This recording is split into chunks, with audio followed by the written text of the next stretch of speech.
और peoples party के senior रहनुमा शहरी रहमान ने कहा कि दहशतगर्द सोशल मीडिया पर बच्चों की ज़हनसाजी कर रहे हैं। ऐसे अमल की शदीद मजम्मत करते हैं। मजीद कहा कि इंटेलिजेंस एजेंसीज और सिंध पुलिस ने बच्ची को बर वक्त तहवील में लिया। बच्चों के वालिदैन को अपना किरदार अदा करने की ज़रूरत है। इस तरह के अमल की शदीद मजम्मत हम करते हैं और ये तो बर वक्त इन्होंने सिक्योरिटी फोर्सेस ने, कराची वालों ने, सिंध वालों ने सही काम किया है कि ढूंढ निकाला और इसको रोक लिया। ये तो हमारे दीन के खिलाफ है, हमारे आइन के खिलाफ है।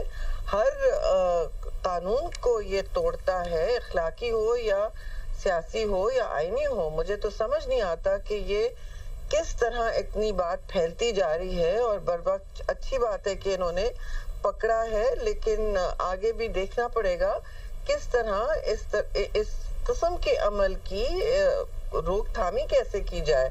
ये तो फिर वालिदैन को सोशल मीडिया का जो इस्तेमाल है और ये गलत इस्तेमाल है, उस पर काफी सुपरविजन एक्सरसाइज करनी होगी, अपनी रोकथाम लगानी होगी और देखना होगा कि बच्चे घंटों घंटों पढ़ाई के बजाय क्या कर रहे हैं।